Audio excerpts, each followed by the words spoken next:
사실 결과만 보면 이제 오늘 증시를 보면 영향이 없었어요. 결론적으로는 이제 시장 참가자들이 트럼프의 전략을 좀 이제 이해하고 있는 거죠. 이제 왜냐면 지난번에 베네수엘라 침공하고 나서 바로 그린란드를 때렸는데 그린란드랑 결국 또 합의를 했다고 본인이 그랬죠. 그래서 관세 취소해버리고 얼마 전에 또 캐나다에 100% 관세 때리겠다 했는데 물론 캐나다 총리가 중국과 자유무역 안 하겠다 뭐 이러면서 물러서니까 또 취소했고 이제 트럼프 대통령 외교 스타일을 우리가 보통 카우보이 외교라고 하더라고요. 일단 먼저 때려요. 때려놓고 이제 뒤에 좀 수습하는 거죠. 그래서 이제 이게 이제 본인 의지대로 잘 안 되면 시간이 좀 질질 끌릴 수는 있는데 이제 본인 생각대로 되면은 관세 바로 없애고 그러니까 그 채찍을 들고 있는데 그 채찍은 바로 관세라고 보시면 되겠고 근데 좀 약간 이해가 안 갔던 건 왜 자꾸 이제 우리나라 한국 자동차를 좀 자꾸 걸고 넘어져요. 이거를 어쨌든 이제 하나의 핑계로 대고 한국이 지금 대미 투자 200억 달러 해야 되잖아요. 그 속도가 이제 1월인데 뭐 얼마 되지도 않았는데 본인이 봤을 때는 속도가 너무 느리다고 생각을 했던 것 같고 그러니까 이제 시장에 참가하는 분들도 뭐 자동차 다시 15%는 내려오겠지 이렇게 좀 생각하는 것 같고 또 이번에 현대자차가 올라간 건 로봇으로 간 거거든요. 이익으로 간 게 아니다 보니까 시장에서는 이 부분에 대해서 그렇게까지 우려는 하지 않는 상황으로 좀 전개가 된 것 같습니다. 그러니까 예전 같으면 작년만 해도 이런 트럼프 작년 4월에 아마 기억하시겠지만 작년 상반기에 트럼프가 뭐 관세 뭐 협상 안 된다 관세로 협박하면 그냥 시장 무너져 버렸거든요 그날. 근데 이제 그 후에 타코 성향을 많이 보였잖아요. 근데 이번에도 타코 성향을 계속 보이고 있죠. 네. 어쨌든 금융시장이 좀 뭔가 발작하는 것 같으면 도망가고 이런 게 보이다 보니까 이번에도 그러겠지. 그런데 이 우리나라에 투자하는 투자분들이 되게 많잖아요. 개인도 있고 외국인도 있는데 일단 개인 투자분들은 코스피보다는 코스닥으로 가는 것 같아요. 확실히 코스닥에 제일 많이 산 게 코스닥의 ETF 있죠. 네, 코스닥 150을 추정하는 ETF 요걸 제일 많이 샀고 그 다음에 이제 코스닥 레버리지 요거 사는 거 보면 이틀 연속 여기에 대량 매수를 하시더라고요. 그러니까 한마디로 정부가 코스닥 3,000을 얘기하니까 어쨌든 코스피 5,000 됐거든요. 됐기 때문에 이제 정부를 굉장히 그 정책을 신뢰하면서 코스닥도 올라가겠지. 요 기대 심리가 있는데 이 트럼프가 어떻게 보면 매수 기회를 제공해 준 거죠. 이런 이슈 때문에. 그래서 코스닥으로 갔고 반면에 외국인은 달라요. 외국인은 코스피를 찍어 삽니다. 한마디로 코스닥보다는 코스피의 반도체를 집중 투자를 해버리더라고요. 그래서 외국인도 사실은 이걸 좀 이용을 한다고 저는 느끼는 게 뭐냐면 외국인이라고 우리랑 다를 건 없거든요. 이렇게 주가가 막 급등하면 아무리 외국인이 강심장이어도 그걸 쫓아서 하기는 쉽진 않아요 사실. 누구든 간에. 그래서 아마 기회를 노리고 있었던 것 같은데 트럼프가 어떻게 보면 또 매수 기회를 제공해 준 거죠. 장 초반에 되게 흔들렸거든요. 그러다 보니까 그걸 이용해서 매수 기회를 포착해서 장중에 이제 자금 집행을 좀 일부 했던 것 같고 근데 어쨌든 이제 지금 최근에 메모리 반도체 기업들의 이익은 계속 늘고 외국계 증권사도 계속 연일 좋은 얘기들 하고 있다 보니까 외국인들이 이렇게 장 초반에 급 나가는 걸 이용해서 들어오는데 그 매수폭이 장 끝날 때까지 계속 이어지더라고요. 그래서 종가가 이제 최고가에 끝나는 그런 모습이 나왔는데 어쨌든 외국인이든 지금 개인이든 뭐 서로 약간 뭘 사느냐의 차이지 기회만 있으면 지금 사겠다라는 게 굉장히 지금 뭐 한마디로 시장은 제가 봤을 때 약간 포모장이 온 것 같아요. 사야 되겠다. 근데 쫓아서 가긴 좀 싫고 내리면 사자. 그 기회가 조금만 온다면 그래서 지금 그런 상황이 계속 좀 국내 증시에 연출이 되고 있는 것 같습니다. 근데 일단 현대차는 세 가지로 보시면 돼요. 첫 번째가 자동차 이익인데 사실 올해는 이익 작년보다는 나을 거라고 보거든요. 작년보다는 이익이 좀 증가할 텐데 왜냐면 이제 관세 충격을 좀 벗어났으니까. 근데 문제는 또 25% 때리면 좀 불확실하잖아요. 그러니까 요거는 그냥 15%라고 제가 가정을 그냥 한다고 하면 올해는 증액을 한다고 보더라고요. 대부분. 근데 그 성장폭이 크진 않기 때문에 이익이 크게 는다고 현대차가 더 밸류업 될 것 같지는 않아요. 그 전에도 돈은 잘 벌었기 때문에. 근데 어쨌든 이익이 늘어나면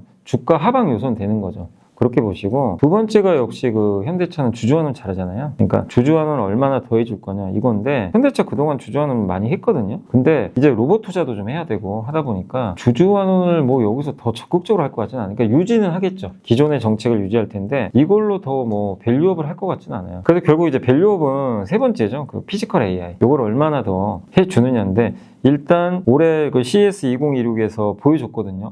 우리도 로봇 이렇게 잘한다. 구글과 협력도 하고 엔비디아 GPU도 이용한다. 그리고 무엇보다 현대차가 피지컬 AI에서 제일 중요한 게 이 로봇이 공장에 들어가서 조립을 해야 되는데 그걸 그냥 조립할 수 없고 누군가 데이터를 줘야죠. 이거를 학습을 따라해야 되는 건데 그 데이터를 현대차 공장에 그런 근로 데이터가 되게 많잖아요. 그런 데이터들이 많이 축적돼 있으니까 그걸 또 되게 시장이 높게 평가하는 것 같아요. 우리나라는 어쨌든 제조 강국이니까 그래서 그 밸류를 밸류를 받아서 이제 50만 원까지 한번 올라갔던 건데, 여기서 이제 더 올라가려면 이제 확인을 해야 되는 거죠. 일단 자율주행도 있잖아요. 근데 자율주행은 아직은 시장에서 믿질 않아요. 테슬라가 워낙 잘하는데 테슬라만큼 잘할 수 있을까? 근데 올해 어쨌든 현대차도 지금 자율주행을 위해서 그 엔비디아에서 인재를 한 명 모셔왔죠. 최근에 인재 영입도 했고, 또 엔비디아가 이번에 알파마이브라는 플랫폼을 이제 공개를 했는데, 그걸 이용하면은 실주행 데이터가 아닌데 그냥 엔비디아 가상 공간에서 훈련을 할 수가 있는 거죠. 테스트. 그런 이제 시스템인데, 아마 요거를 잘 연결 지어서 현대차가 이번에 엔비디아에서 인력도 데려왔기 때문에 아무튼 그걸 활용해서 뭔가 좀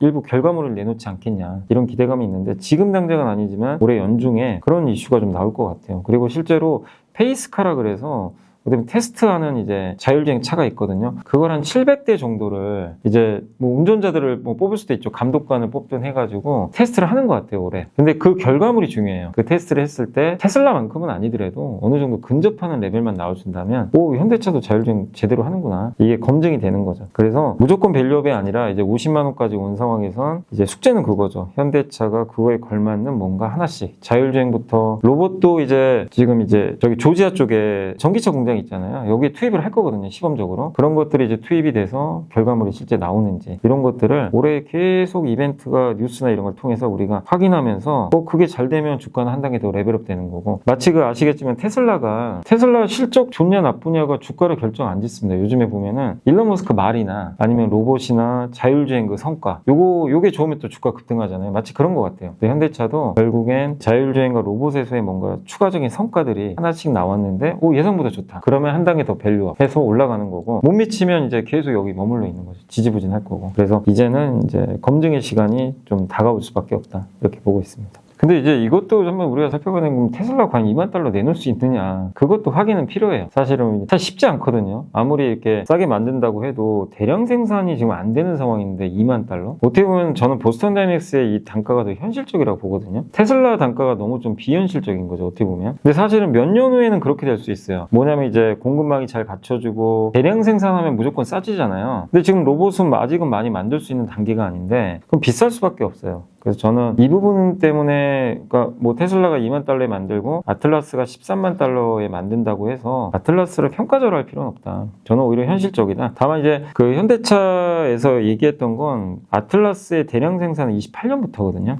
이제 그때 3만 대 만든다고 했어요. 그때부터는 이제 그게 진짜로 현실화가 되면 단가가 저는 낮춰질 거로 보거든요. 그리고 지금 현대모비스가 부품을 주로 만들 텐데 수십 개여라도 할 수가 있는 거죠. 그래서 저는 좀 시간 문제다. 그래서 너무 단가에 따른 경쟁력은 우려할 필요는 없지 않냐, 이렇게 보고 있고, 근데 실제로 이제 중요한 거는 뭐 가격보다도 공장에 투입됐을 때 얼마만큼 진짜 인건비를 대체할 수 있는 건지, 진짜 그 조립을 진짜 제대로 할 수 있는 건지, 이걸 이제 보여줘야 되잖아요. 그래서 그런 것들을 1, 2년 이제 시험 생산도 하고 시험 투입도 하면서 검증을 해봐야 되거든요. 그래서 아직까지는 뭐 경쟁력이 떨어진다, 정말 뭐 테슬라보다 나을 거다, 이거를 우리가 알 수는 없어요. 근데 이번에 CES에서 공개된 거는 예상보단 좋았거든요. 되게 움직이는 자세도 그렇고 영상도 보니까 되게 놀라웠죠. 거기다가 구글의 딥마인드까지 여기다 넣는다고 했고, 그리고 2년 동안 또 학습을 할 거니까. 거기다 아까 말씀드린 대로 현대차의 강점은 미국의 그 피겨 AI라는 이제 BMW에 공급한 로봇 회사 하나 있는데, 이게 한 기업가치 50조 받아요. 이 회사 단점이 있죠. 이 회사는 로봇만 만들고 BMW는 고객사에 한 몸이 아니에요. 그러니까 BMW가 그 제조업 데이터를 줘야 되거든요. 근데 안 주죠. 자기는 비밀인데 줄 수도 없고. 그러니까 피겨 AI는 그냥 알아서 학습을 해야 돼요. 데이터를 어떻게든 얻어가지고.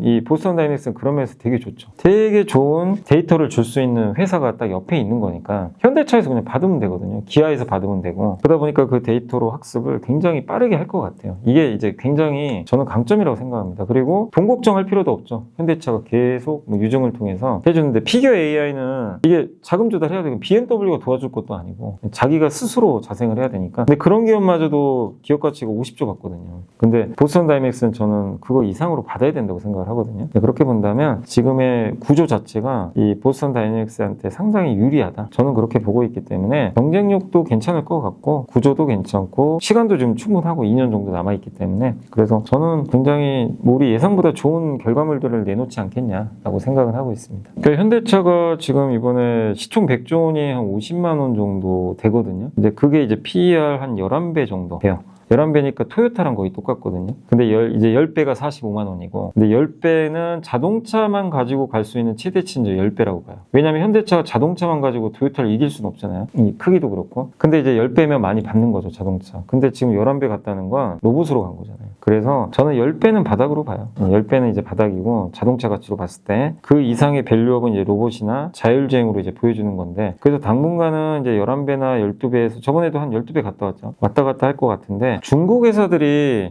중국에도 뭐 저기 샤오미도 있고 막 전기차도 하고 자율주행하는 기업들이 있잖아요. 피지컬 AI는 그런 기업들이 몇 개 있는데 그 기업들이 한 18배 받는다고 하더라고요. PER이. 근데 18배를 받으려면 현대차도 그걸 입증을 해줘야 되겠죠. 그래서 최대 18배까지는 열어놓는 것도 저는 괜찮다고 봐요. 그래서 18배까지 가는 과정은 물론 순탄치 않지만 현대차가 그거를 아까 말씀드린 그런 몇 가지 조건들 있잖아요. 그런 게 잘 된다면 단계적으로 12배 가고 13배 가고 이런 식으로 단계적으로 밸류를 올리지 않겠냐 이렇게 보고 있고, 근데 여기서 정말 테슬라만큼만 해준다면 테슬라가 PER 200배 받거든요. 그러면 18배도 비싼 게 아니잖아요.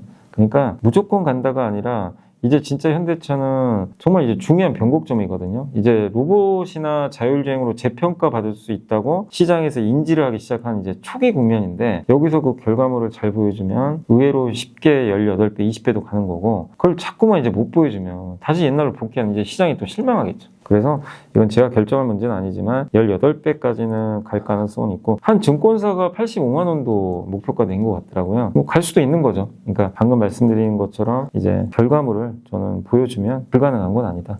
네, 그래서 그냥 목표 주가를 너무 계산하지 마시고, 그런 것들은, 그러니까 주식 투자가 재밌는 게 내가 어느 정도 목표가는 설정은 하겠지만 하나씩 검증하면서 가보는 거거든요. 하이닉스랑 삼성전자가 계속 가잖아요. 그 이유가 뭐냐면 우리 예상보다 이 검증을 하는데 업황이 더 좋아요. 그러니까 그걸 딛고 계속 올라가는 거거든요. 그러니까 현대차도 저는 똑같은 그런 이제 지금 이제 검증의 시간이 계속 있을 수 있다 이렇게 보고 있습니다. 왜냐면 현대차는 그때는 사실 잃을 게 없는 게 로봇 반영 안 돼도요, 기본 PR이 5배였거든요. 그러니까 뭐 잃을 게 없잖아요. 근데 여기서 이제 로봇만 좀 이슈가 붙으면 10배, 11배도 가는 건데, 이제 그게 이제 한번 이번에 나왔던 거고, 근데 11배를 비싸다고 할 수는 없잖아요. 사실 로봇은 이게 자동차로 보면 비싸죠. 자동차만 보면. 그래서 파는 게 맞는데, 그래서 제가 말씀드린 게 이제 로봇이나 자율주행으로 결과물들을 좀 보여줘야 된다. 그게 안 되면 결국 다시 회귀하는 거니까. 그래서 지금 상황에서 여러분들이 뭐 위냐 아래냐 이거보다도 현대차를 계속 이제 업데이트하는 게 되게 중요한 것 같아요. 근데 외국인이라고 완벽하진 않아요. 왜냐면 반도체도 그랬거든요. 반도체 오늘 같은 경우는 엄청 사긴 했지만 최근에 또 팔았거든요.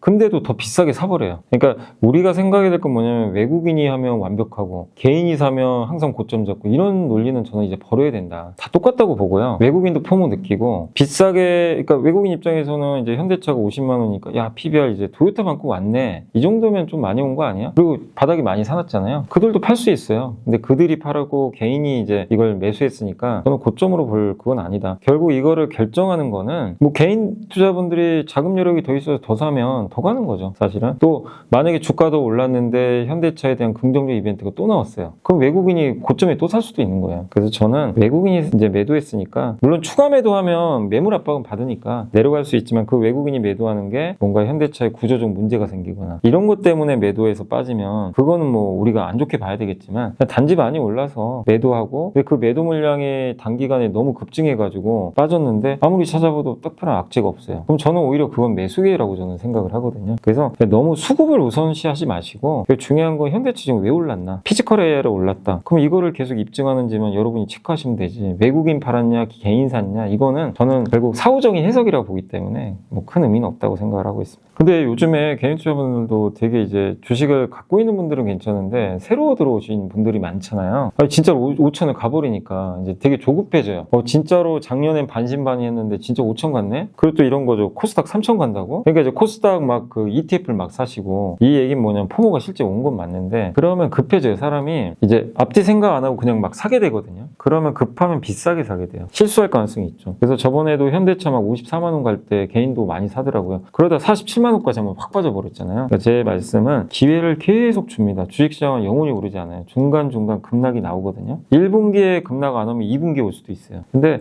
올해 최소한 한두 번은 급락 올 가능성이 있어요. 근데 이거는 강세장은요 계속 오르지 않잖아요. 작년 작년에도 그 2,500에서 5,000 가는데 중간에 얼마나 한 번씩 팍팍 빠졌습니까? 그런 장이 기다리면 오니까 제 말씀은 현대차를 지금 늦었다, 내가 못 샀다 하시는 분들은 지금은 좀 기다리시면 좋을 것 같아요. 기다렸다가 뭐 오늘도 사실 트럼프가 한번 기회를 줬잖아요. 관세 뭐 이런 것처럼 이게 어떤 이유를 대서라도 한 번씩 빼는 경우들이 있어요. 근데 그때 내가 그걸 살 수 있는 용기를 내야 되잖아요. 그런 기회가 오면 내가 준비가 안 되면 못 사요. 왜 빠지지? 이거 이제 끝났나? 이 생각만 해도 놓쳐버리거든요. 근데 트럼프가 관세를 때려도 오늘 아침에 빠졌는데 이미 공부를 하신 분들, 트럼프 타코 아니야? 어차피 뭐 그리고 현대차 로봇으로 올랐는데 무슨 상관? 이런 분들은 그냥 사버리실 거란 말이죠. 그러니까 현대차를 살 수 있는 미리 준비는 하세요. 공부를 좀 하셔서 준비하시고 기회가 중간에 주어질 때 과감하게 투자할 수 있는 용기를 내시면 된다. 근데 그 준비가 안 되면 못 하는 거거든요. 그리고 지금은 어쨌든 많이 올라온 거 맞고 당장 모멘텀은 좀 없어요. 단기적으로 지금 나올 게 없잖아요. 뭐 아니면 현대차가 실적 발표 외에는 당분간 없으니까. 그래서 지금은 너무 조급하게 쫓아가지 마시고 좀 기다리시는 것도 좋을 것 같습니다. 현대차가 부담스럽다면 우선주도 괜찮은 게, 저는 사실 개인적으로 우선주로 괜찮게 보는 게 우선주 배당을 일단 많이 주거든요.